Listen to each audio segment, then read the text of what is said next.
Meus irmãos, essa já é a terceira mensagem da nossa série. Nós começamos 2 domingos atrás e se você não pôde vir, não pôde acompanhar, essas mensagens a gente conseguiu que elas já estivessem aí no YouTube, então elas já estão no YouTube, você pode acompanhar a primeira mensagem, a segunda mensagem, e que bom que você está aqui acompanhando a terceira mensagem. Você que está aí na sua casa também, que bom que você está acompanhando, ou você que vai assistir depois. Para a gente relembrar, você se recorda que a gente falou desse homem e sobre o exemplo desse homem na semana passada, aqui sobre o exemplo de José. Um exemplo maravilhoso para nós, de alguém que tinha, entre aspas, todo o direito de ser ou de se sentir ofendido, porque ele foi vendido pelos seus irmãos, né? Foi traído pelos seus irmãos, gente do próprio sangue dele. Ele fica 10 anos como escravo no Egito, e depois, quando as coisas pareciam melhorar, ele é traído e ele é colocado de volta na prisão por mais 2 anos, preso injustamente. São 12 anos, né, vivendo tempos absolutamente difíceis e desafiadores, mas ele não deixa que essa ofensa o corroesse, o amargurasse, ele continua fiel a Deus. E nós vimos como Deus operou na vida de José, fazendo com que ele pudesse experimentar a bênção e a recompensa dessa fidelidade dele. Ele não deixou que a ofensa o amargurasse e ele conseguiu ver que tudo que ele passou, de fato, teve a mão de Deus para que ele pudesse ser um instrumento para trazer libertação e salvação para o povo, para a família e para os próprios irmãos que o traíram e que o venderam. E aí, nós vamos falar de um outro exemplo. E a gente vai perceber que ser traído por um irmão ou uma irmã é uma coisa, mas ser traído por um pai ou rejeitado por um pai, quando a gente fala aqui pai, seria alguém que nós confiamos muito, alguém que nós temos um apreço e nós achamos que essa pessoa vai cuidar da gente, essa pessoa vai cuidar do nosso coração, vai nos proteger. Uma coisa é ser traído por irmão, como foi José, mas a Bíblia nos conta também a história de um outro personagem, de um outro jovem, que foi traído por um pai, por um mentor, por um líder sobre a vida dele. E eu quero que você ouça, assim como você ouviu na semana passada, a história de José, e nós tiramos tantos aprendizados, tantas lições, tantos princípios a partir da vida de José, do Egito, e hoje nós vamos falar sobre a vida de Davi, esse jovem que tem uma trajetória tão incrível, mas que também, em muitos momentos, foi tentado a morder a isca de Satanás, e nós, para quem já está acompanhando, sabe que a isca é a ofensa, e quando nós mordemos a ofensa, nós nos sentimos ofendidos, nós começamos a nos tornar amargurados e começamos a bloquear a ação de Deus na nossa vida e também na vida das pessoas ao nosso redor. Quando nós nos alimentamos de amargura e de ofensa, nós começamos a ofender, nós começamos a nos tornar pessoas amargas, ferindo outras. E algo que me chama a atenção em Davi é que a Bíblia fala e o coloca como um homem segundo o coração de Deus. Em Atos 13, 22, diz assim: depois de rejeitar Saul, levantou-lhes Davi como rei, sobre quem testemunhou: encontrei Davi, filho de Jessé, homem segundo o meu coração, ele fará tudo o que for da minha vontade. Aqui é algo já no Novo Testamento a respeito desse homem. E para quem conhece bem a história de Davi, pode dizer: puxa, mas eu conheço a história de Davi, eu sei bem o que ele fez, eu sei bem o adultério que ele cometeu, eu sei bem, não é, o assassinato que ele cometeu. Como é que esse homem pode ser então chamado de um homem segundo o coração de Deus? E é isso que nós precisamos meditar, é isso que nós precisamos olhar e perceber que Deus está olhando algo muito mais profundo, o comportamento do nosso coração e a atitude do nosso coração diante de tantas situações que nós passamos e podem parecer erros, dificuldades, momentos em que nós falhamos, mas a postura do nosso coração determina de fato o Deus em que nós servimos e também o nosso próprio futuro. Vamos passar rapidamente a história de Davi. Davi, e essa história começa nesse momento em que ele é ungido por Samuel como novo rei de Israel, ainda um menino, em 1 Samuel, no capítulo 16. Ele é ungido, e nós temos ali um dos textos mais maravilhosos, né, da Bíblia, onde Jessé, o pai, estava procurando nos irmãos alguém que poderia parecer um rei formoso, alto, forte, valente, um soldado.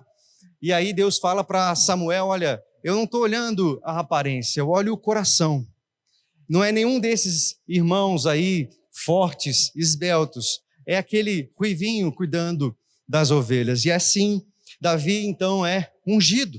E ele sabe a história de Israel, sabe que foi o próprio Samuel quem ungiu Saul, e ele sabia que era algo verdadeiro que estava acontecendo com ele, quando aquele óleo estava ali passando sobre ele. Ele sabia que essa promessa iria se cumprir, ele seria o novo rei de Israel, embora sem saber exatamente como. Mas a história, a Bíblia, depois você pode ler com calma, a partir do capítulo 16 de 1 Samuel, você vai ver que, de uma forma maravilhosa, Deus coloca esse jovem dentro do palácio, atendendo o próprio rei. A Bíblia fala que Saul começava a se sentir mal e precisava de alguém para tocar harpa para ele, e ele então coloca os seus servos para procurar alguém para tocar para ele. E se lembram desse homem, desse jovem chamado Davi, que tocava muito bem a harpa. E de fato, agora sim, Davi está no palácio tocando para o rei, e toda vez que ele tocava a harpa, o rei se acalmava. Algo acontecia no coração ali de Saul, e aí talvez no coração de Davi ele poderia pensar: olha, a promessa está começando a se cumprir. A promessa está começando a se cumprir, porque eu fui ungido um novo rei, agora Deus já está me colocando dentro do palácio. Deus já está me fazendo relacionar com o rei. Olha que coisa maravilhosa. Davi estava tendo a experiência de ver ali a promessa se cumprindo bem diante dos olhos dele. E você vai se lembrar da história, e nós contamos bastante, né, para as nossas crianças. O Augusto já sabe de cor e salteado essa história de Davi contra Golias. Davi ainda, sob a tutela do pai, o pai pede para que ele levasse comida para os seus irmãos no campo de batalha, e quando ele chega lá, ele ouve falar de um gigante filisteu que afrontava o povo de Israel. Isso já fazia 40 dias, há 40 dias já tinha um gigante, o exército filisteu, ameaçando o povo de Israel. E ele vê o rei e o exército de Israel amedrontado diante daquele gigante filisteu. E aquele jovem, na sua trajetória, cuidando das ovelhas, que já tinha enfrentado leão, já tinha enfrentado urso, ele olha para aquele gigante filisteu e olha: quem que é esse incircunciso filisteu afrontando o Deus de Israel? E ele vai lá, pede autorização, fala: eu vou enfrentar. E você conhece bem essa história, não é verdade? E sabe como Davi enfrenta Golias e como ele traz uma vitória maravilhosa. E a partir daquele momento, a Bíblia nos conta que ele ganha o favor de Saul, ainda mais a atenção, e o texto fala que, de fato, Saul adota Davi. Davi agora começa a morar no palácio, e Davi se torna um filho para o rei. E é por isso que nós estamos falando aqui de uma traição de um pai, traição de um líder, traição de alguém que você confiava. E nós sabemos, né, quantas pessoas foram violentadas, sofreram algum tipo de violência, às vezes moral, verbal, sexual, na infância, de alguém que deveria proteger, foi alguém que abusou de você. E o quanto nós nutrimos ofensas, e o quanto isso torna a vida de jovens que se tornam adultos e faz com que essas pessoas escravas desse passado e dessas trágicas memórias se tornam pessoas também violentas e problemáticas, e que em muitos momentos vão fazer e repercutir isso para outras gerações. Nós sabemos, e nós não podemos fechar os olhos diante dessas coisas, mas eu quero mostrar para você o exemplo desse homem que estava agora vendo a relação dele com o rei melhorar de uma forma absurda, especialmente depois que ele derrota aquele gigante chamado Golias. O John Bevere, no livro A Isca de Satanás, ele vai dizer: Davi estava impactado. Ele estava vivendo no palácio, comendo na mesa do rei, casado com a filha do rei, porque o rei havia prometido que quem vencesse Golias poderia se casar com sua filha Mical, embora depois Saul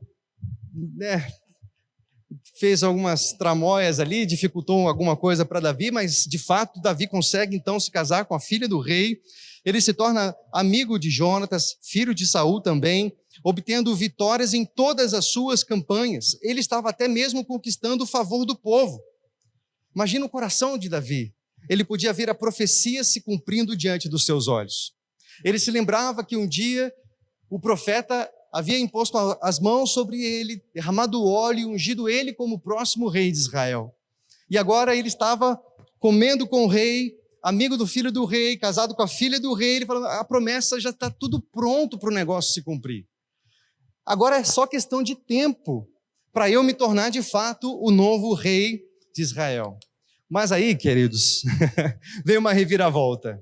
E é sobre essa reviravolta que nós vamos falar, assim como aconteceu uma reviravolta na vida de José. Você se lembra bem, nós falamos aqui na semana passada, onde ele era o preferido do pai, tinha sonhos maravilhosos, de um futuro maravilhoso, até que algo muda.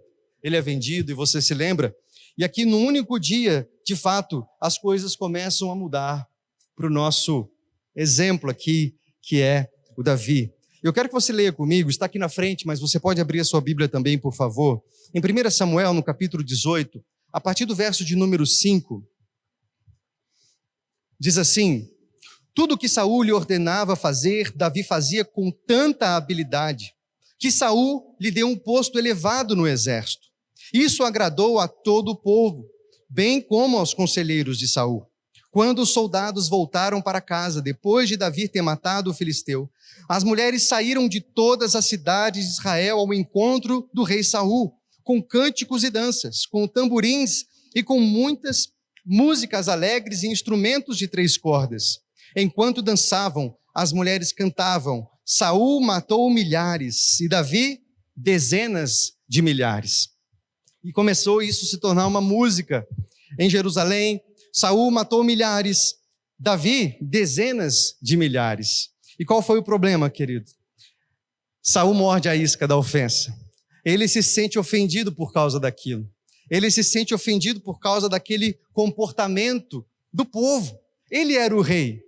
Por que então as pessoas agora estavam idolatrando, exaltando esse menino Davi? Eu sou o rei, eu liderei Israel em muitas batalhas. Por que que o povo agora está cantando, dizendo que Davi matou dezenas de milhares e eu matei apenas milhares? E, queridos, esse homem morde a ofensa. Ele se sente ofendido. Ele se sente traído. E a partir, quando ele morde essa ofensa, quando ele permite que esse sentimento de inveja, e você vai ler a sua Bíblia e você vai perceber que é exatamente essa é a palavra que aparece ali, Saul de fato tem inveja de Davi, e ele começa a arquitetar planos para matar esse jovem.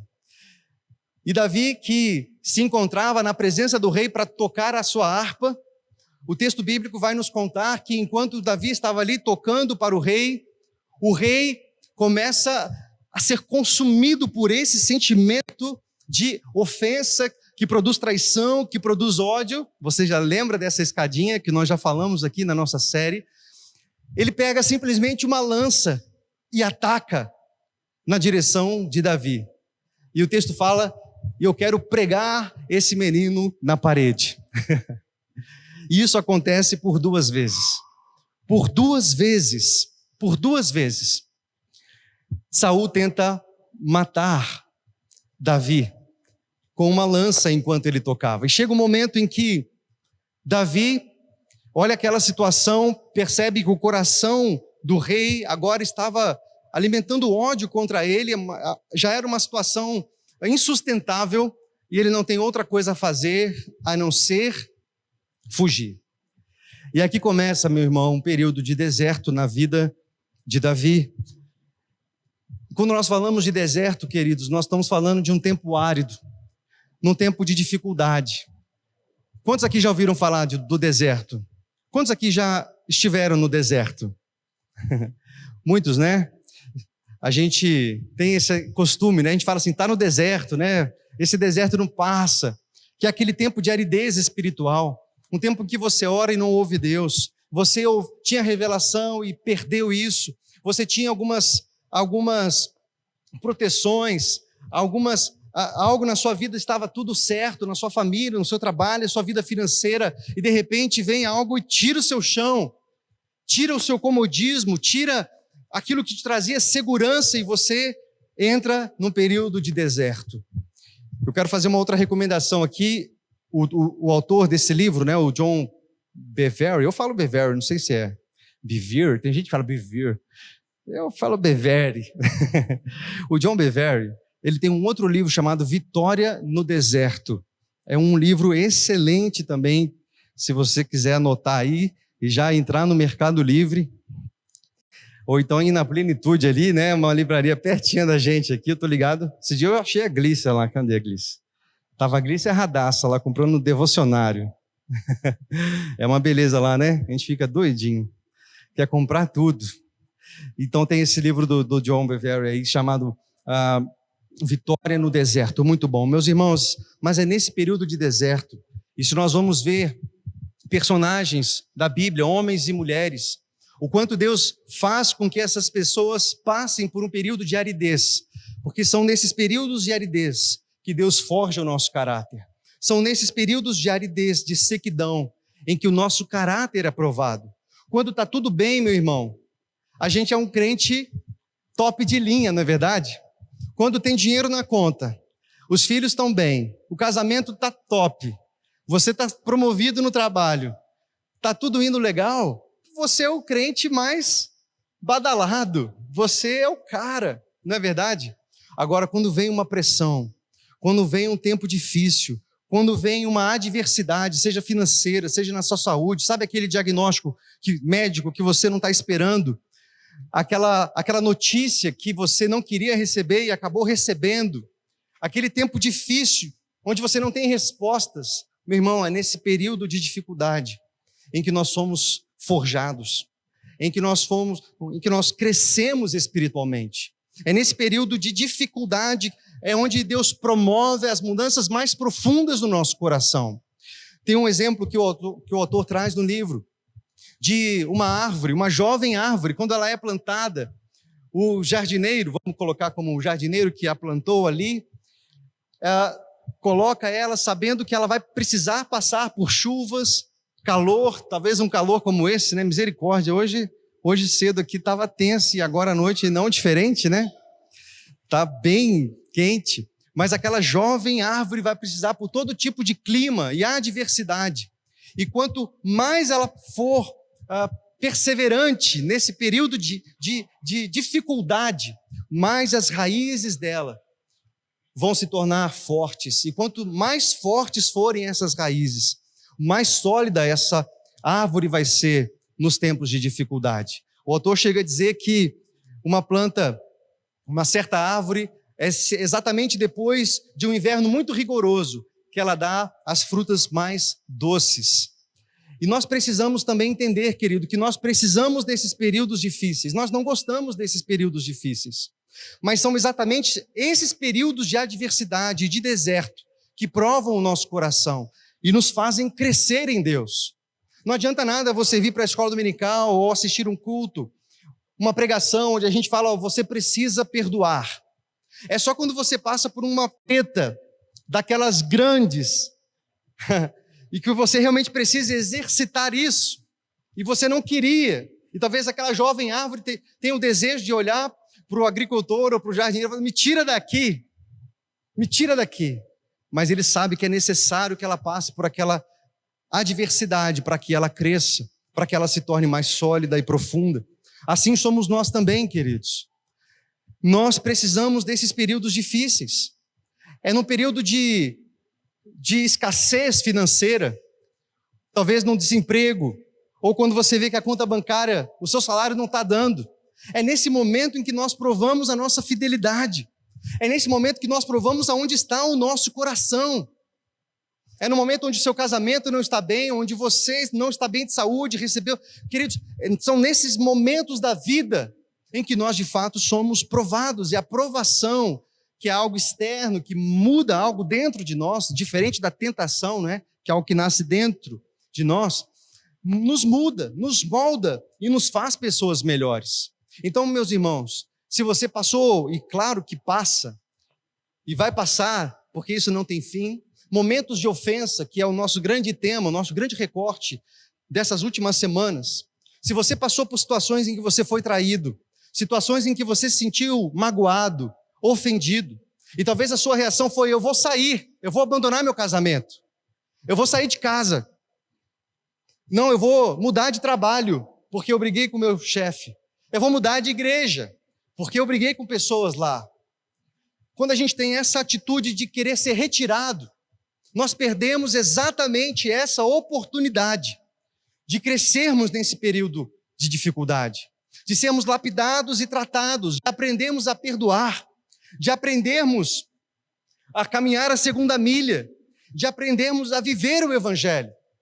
Quando está tudo bem, é fácil estar na igreja. Quando ninguém pisou no meu pé, pisou no meu calo, onde ninguém falou aquilo que eu não queria ouvir, onde pessoas não me magoaram. Meus irmãos, é fácil nós que estamos aqui, é fácil nós desenvolvermos os nossos dons, é fácil nós sermos simpáticos uns com os outros, mas e quando nós somos traídos? E quando nós estamos no deserto? E quando nós estamos em períodos mais áridos das nossas vidas?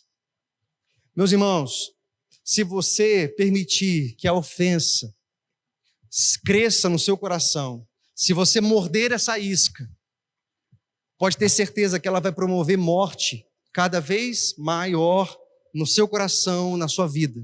Morte na sua vida ministerial, morte na sua vida espiritual, na sua relação com Deus, morte na sua experiência social, porque agora você se torna alguém retraído, alguém que não quer se relacionar, alguém que não quer ser traído de novo, alguém que não quer ser magoado de novo, alguém que tem um passo atrás quando alguém fala uma coisa, porque um dia alguém te falou uma coisa, e isso não se cumpriu, alguém te ofendeu, e agora você não acredita mais no que estão falando, e aí você espera uma prova, você espera alguma coisa acontecer sobrenatural, para você ter alguma coragem de fazer algo, porque você está ferido.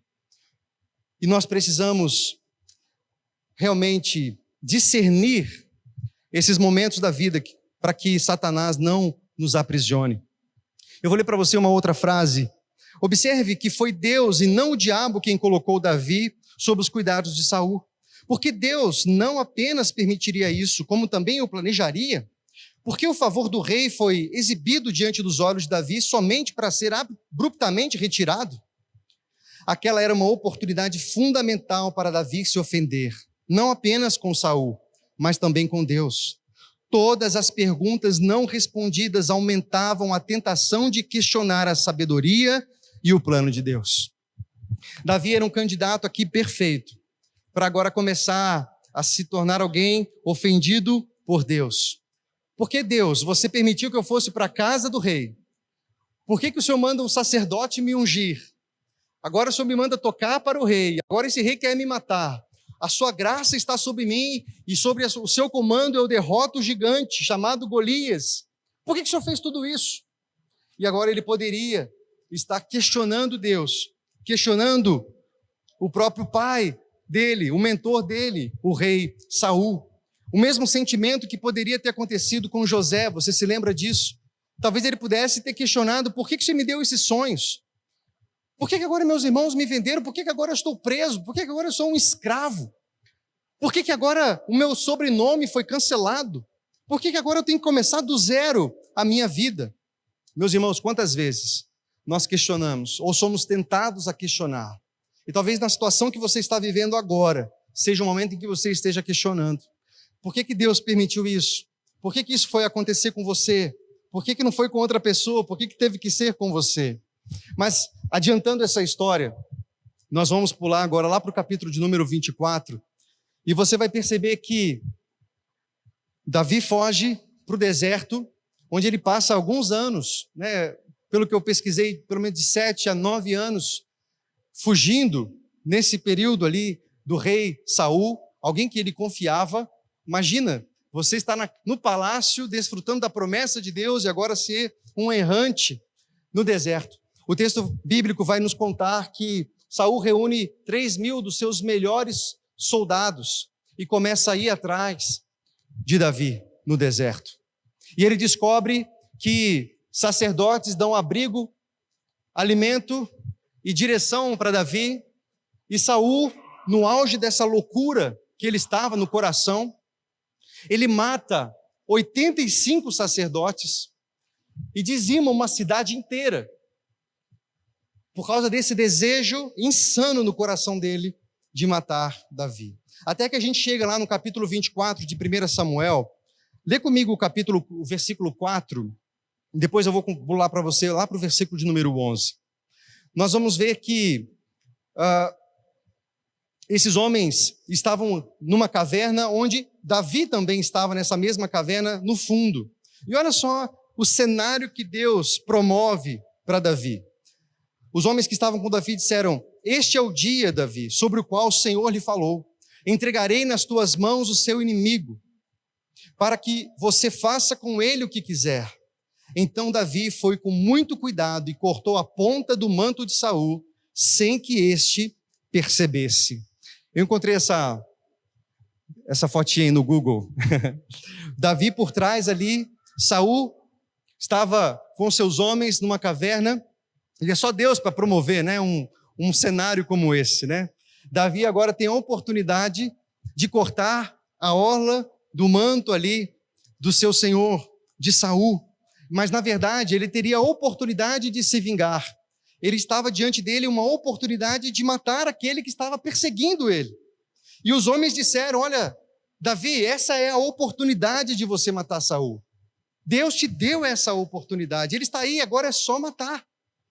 Mas ele tira um pedacinho do manto ali do rei, e lá no versículo de número 11, ele mostra isso para Saul, dizendo: olha, meu pai, olha para esse pedaço, teu manto em minha mão, cortei a ponta de teu manto, mas não o matei. Davi queria provar a inocência, Davi queria mostrar para o pai dele, para Saul, um pai espiritual, um mentor, que ele era inocente, e talvez ele imaginava que alguém tivesse envenenado, né, o nome dele para aquela pessoa, no caso o rei, e ele estava querendo mostrar a fidelidade, querendo mostrar a lealdade. E a partir daquele momento, Saul olha para Davi, vê o que aconteceu e vai embora. E naquele momento, talvez Davi tenha pensado: puxa, eu mostrei a minha lealdade, eu mostrei a minha fidelidade para o rei, daqui em diante, com certeza, ele vai sair do meu pé. Ele vai desistir de me matar e vai me levar de volta para o palácio. Mas não é o que acontece. Na verdade, Saul continua tentando matar Davi. Com os mesmos 3.000 homens, ele começa a voltar a perseguir. Quem lembra aí daquela série da Record, a novela, né? Rei Davi. Quem assistiu? Alguns aí se lembram, né? Mostrou bem interessante, né? Essas partes aí. Agora, se a gente for lá para o capítulo 26 de 1 Samuel, nós vamos ver mais uma oportunidade, uma outra oportunidade. Deus também, de uma forma sobrenatural, faz com que os 3.000 homens adormeçam. Olha só, foi um cenário que Deus promove, né? Deus promove um cenário, está os 3.000 adormecidos. E Davi, então, com seus homens, vê aquela cena. Os homens adormecidos, e ele tem a oportunidade ali de estar diante de Saul mais uma vez. Lê comigo, agora, 1 Samuel 26, do 7 ao 9. Davi e Abisai entraram à noite no acampamento. Saul estava deitado, dormindo, com sua lança fincada no chão. Abisai disse a Davi: hoje Deus entregou o seu inimigo nas suas mãos. Deixe-me agora cravar a lança nele, até o chão, com um só golpe. Não precisarei de outro. Abisai, o servo de Davi, estava lá com a lança já para matar Saul. Falou: Davi, só me dá uma ordem. Foi Deus quem projetou esse cenário. Foi Deus quem fez. Você já viu uns 3.000 homens, dos melhores do exército. Imagina esse povo dormindo, todo mundo dormindo. O rei dormindo, não tem ninguém protegendo o rei. É só Deus para fazer um cenário como esse, você concorda? E aqui está Abisai dizendo para Davi: Davi, foi Deus quem fez esse povo adormecer. Não tem dúvida que é Deus quem está dando o seu inimigo nas suas mãos para você se vingar. Se Davi fosse um homem ofendido, se Davi fosse um homem que quisesse vingança, querido, se Davi fosse um homem que tivesse mordido a ofensa de alguém que matou 85 sacerdotes, dizimou uma cidade, que lançou 2 vezes a lança para matá-lo, que reuniu 3.000 homens para ir atrás dele, agora por anos e anos a fio, entrando em todas as cavernas, em todos os lugares, querendo... Ele fala, agora ele vai ter o que merece, pode matar. Foi Deus que colocou esse cenário, mas olha só o coração de Davi, verso 9, Davi contudo disse a Absai, não o mate, quem pode levantar a mão contra o ungido do Senhor e permanecer inocente? Davi então sabia que haveria vingança, mas não seria pelas mãos dele. Se ele fosse um homem amargurado e movido pela ofensa, ele já teria se vingado. Meus irmãos, como nós muitas vezes queremos nos vingar, não é verdade? Nós queremos dar o troco.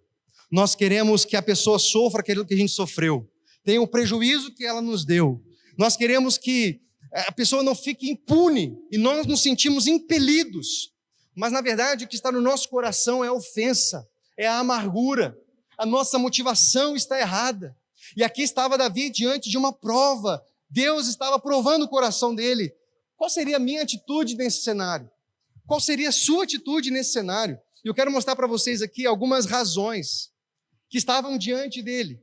Absai, ele tinha boas razões, de fato, para achar que Davi deveria matar Saul. A primeira, Saul havia assassinado 85 sacerdotes inocentes e suas famílias, a sangue frio, uma cidade inteira, animais, bebês. Já parou para pensar nisso? Que loucura! O rei mata uma cidade inteira por causa de um ódio por um homem chamado Davi. Ele estava tão obstinado para se vingar. E, meus irmãos, quando a gente está obstinado por vingança, a gente faz coisas que depois a gente nem acredita que você falou isso, que você se moveu dessa forma, que você pensou... Não é verdade, meus irmãos? Qual é um bom motivo, uma boa razão? Saul havia saído com um exército de 3.000 guerreiros para matar Davi e seus seguidores. Qualquer advogado que pegasse essa causa diria assim, Davi, vai na boa, porque isso é legítima defesa. Os caras vieram contra você, Davi. É legítima defesa, é só matar agora. E se alguém te perguntar, fala que você estava se defendendo. Aliás, foram eles que foram atrás de você, não foi você que foram atrás deles. Vamos continuar?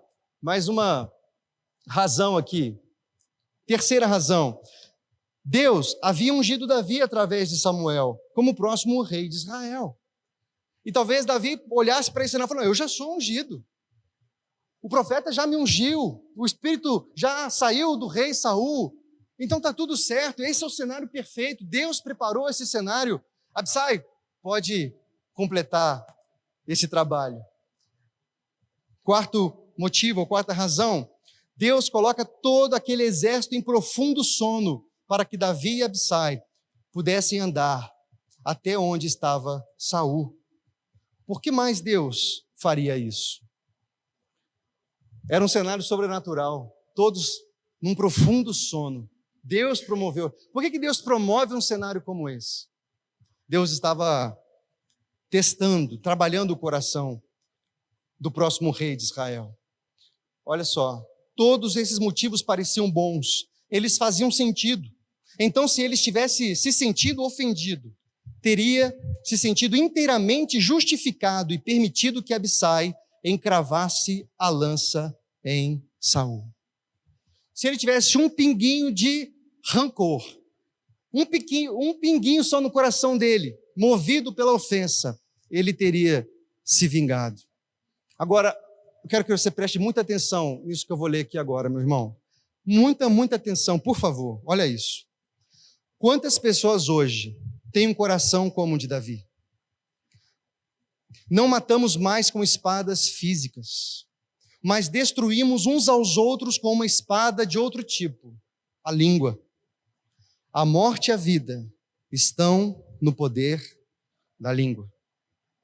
Igrejas e famílias se dividem, casamentos são destruídos e o amor morre, esmagado por uma ofensa de palavras desferidas em meio à dor e à frustração. Ofendidos pelos amigos, pela família, pelos líderes, Acertamos o alvo com palavras afiadas pela amargura e pela ira. Embora os fatos possam ser verdadeiros e precisos, a motivação é impura. Embora as razões fossem plausíveis para Davi dar a ordem para Absai matar Saul, por mais que ele, em legítima defesa, poderia ter acabado com isso muito antes, naquela primeira oportunidade na caverna, a motivação não era correta. Ele estava, se fizesse isso, sendo movido pelo ódio, pela ofensa, pela traição. E, queridos, quantas vezes nós damos a permissão, nós encravamos a espada, nós ferimos, e quando nós nos sentimos ofendidos, nós procuramos vingança, nós associamos com outras pessoas, falando mal de alguém, colocando um contra o outro. Nós promovemos verdadeiros confrontos, verdadeiras batalhas, matamos pessoas no coração, deletamos pessoas, e nós somos craques em fazer isso. A gente diz, eu posso viver sem o convívio dessa pessoa. A gente aperta uma tecla chamada delete,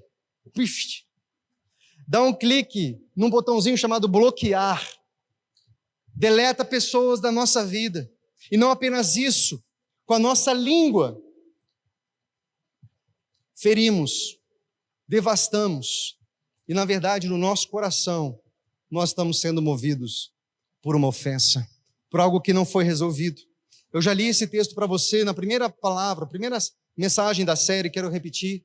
1 João 3,15 diz, quem odeia seu irmão é assassino. E vocês sabem que nenhum assassino tem vida eterna em si mesmo. Ele não está dizendo que quem odeia seu irmão parece um assassino. Ele está dizendo, quem odeia seu irmão é assassino. E o que é ódio? É falta de amor.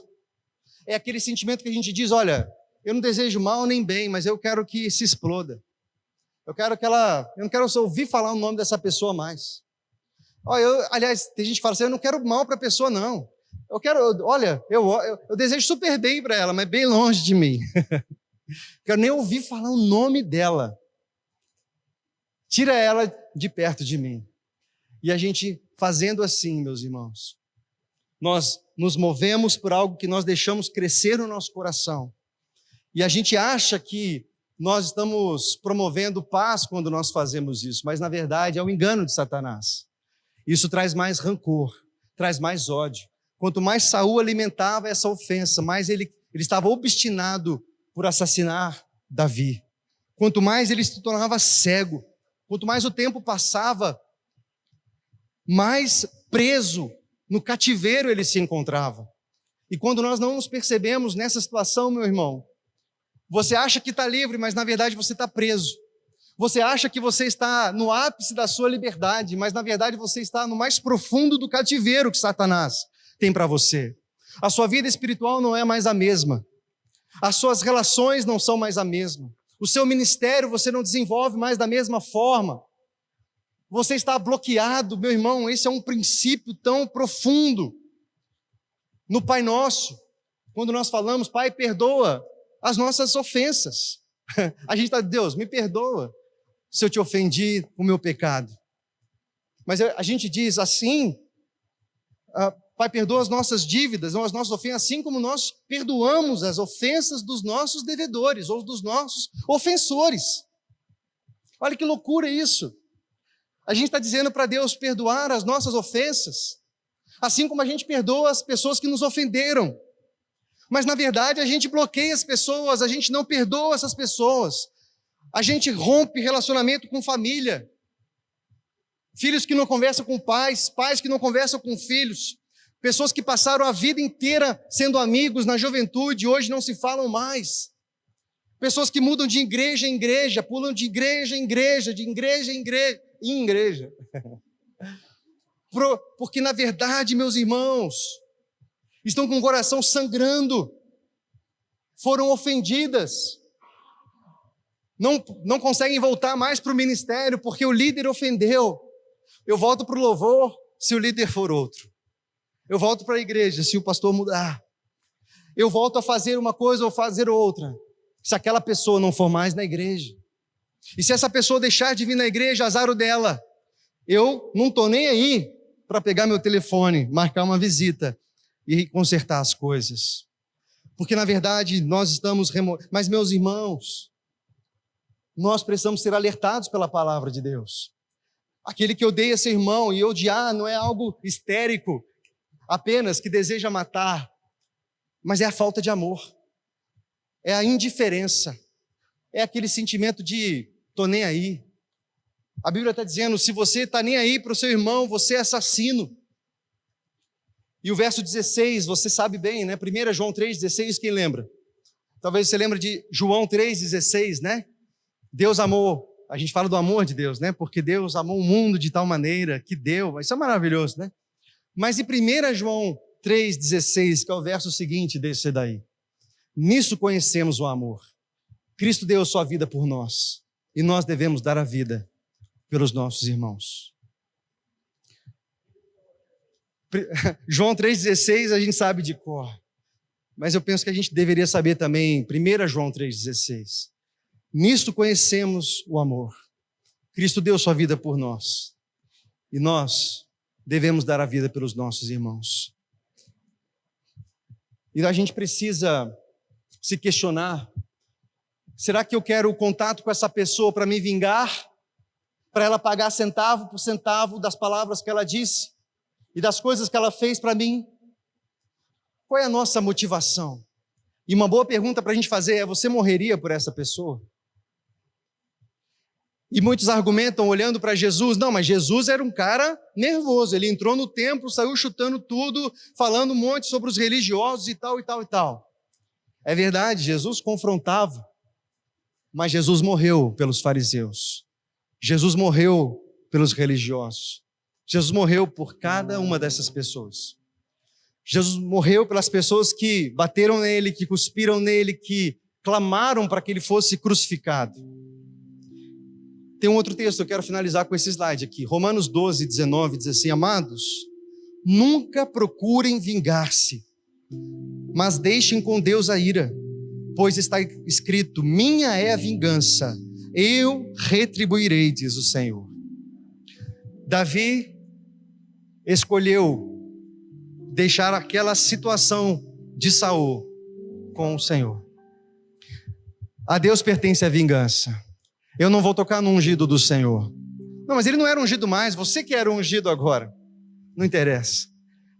Deus vai trazer vingança, Deus vai trazer juízo, Ele é o juiz. E quantas vezes eu falo isso, meus irmãos, em aconselhamentos? Falo, meu irmão, o erro da outra pessoa não justifica o seu. Não é porque aquela pessoa fez isso que agora você pode fazer isso. O erro do outro não justifica o seu erro. Você não precisa se vingar, deixa... Ah não, mas a pessoa está errada. Sim, se ela está errada, deixa, Deus vai tratar com ela. Se o líder está errado, Deus vai tratar com ele. Não tenha dúvida disso, querido. Deus vai tratar com cada um. Então deixa que Ele julgue, deixa que Ele opere a vontade dEle, o julgamento dEle. Agora, que nós não sejamos juízes de ninguém, que a gente não queira vingar, que a gente não queira dar sentença, que a gente não queira dar essa última palavra. E é um ato de fé, se ver livre da ofensa, dizer eu escolho viver livre dessa ofensa. Permitir que Deus cumpra a sua justiça, julgue essa causa, Ele é o justo juiz. E eu entendo que o meu papel é crescer por meio dessas dificuldades, aprendendo a ser mais amoroso, mais pacificador, mais manso. E quando eu falo isso para vocês, não é porque eu tiro 10 nessa matéria, é porque eu estou aprendendo também, querido, a enxergar a mão de Deus. E assim como José olhou para aquela situação de 10 anos de escravo, 2 anos num calabouço, numa prisão horrível, e ele olha para os irmãos no final de tudo e diz, não foram vocês que me venderam, não é por causa de vocês que eu estou aqui, Deus me colocou aqui, porque Ele tinha um projeto. Deus estava trabalhando no meu coração para que hoje eu trouxesse libertação e saída para o povo.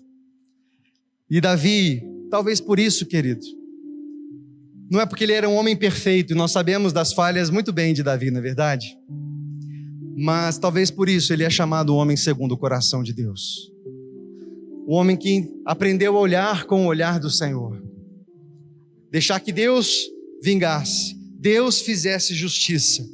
E a gente precisa aprender. Eu quero finalizar com essas duas perguntas. É fácil ser leal a um líder, a um pai, alguém que o ama.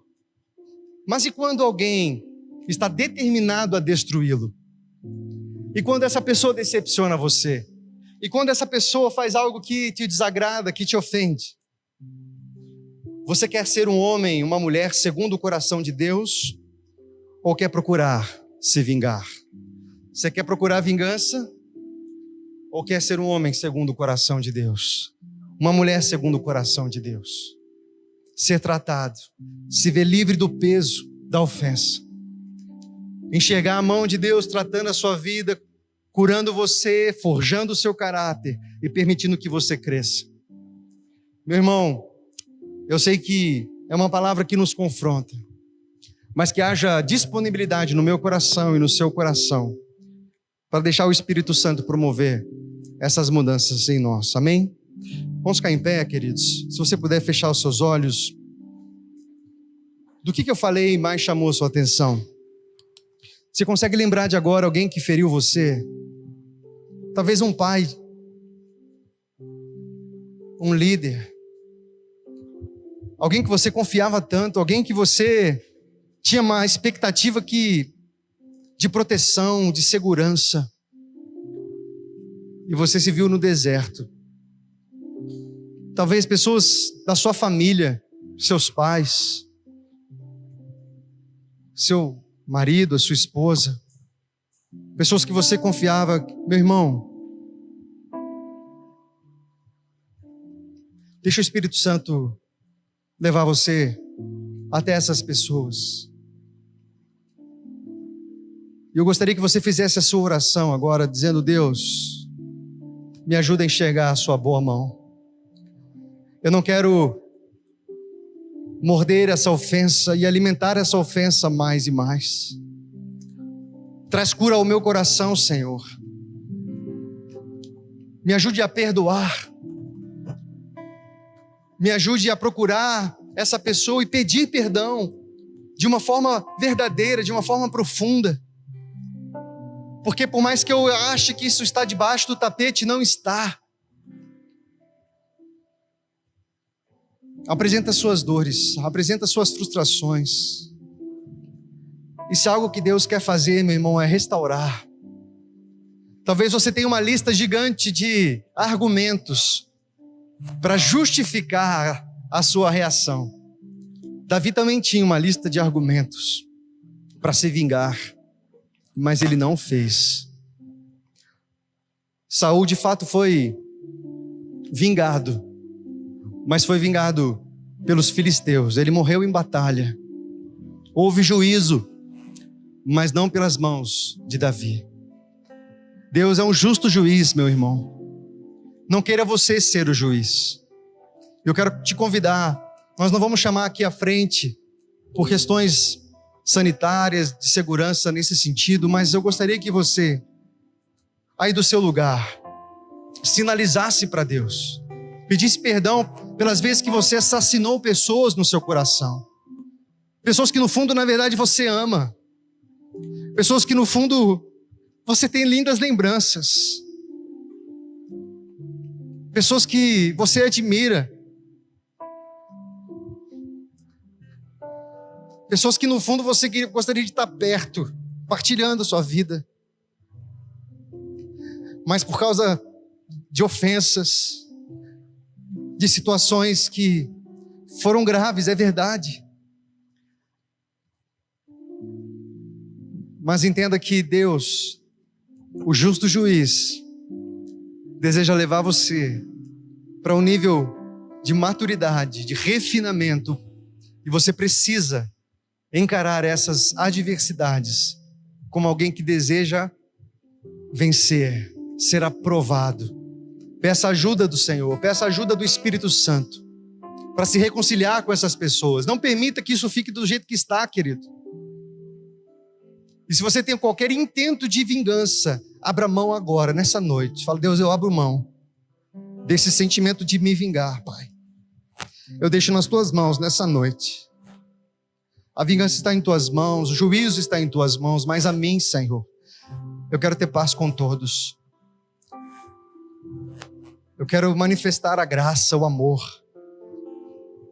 E se você tem dificuldade de fazer isso, meu irmão, fala isso para Deus. E Deus vai colocar discipuladores, amigos, amigas, pessoas que vão ajudar você nesse caminho, nesse processo. Mas não se esconda. Enquanto a gente canta essa música, vamos declarar isso, que o nosso desejo é sermos homens e mulheres segundo o coração de Deus.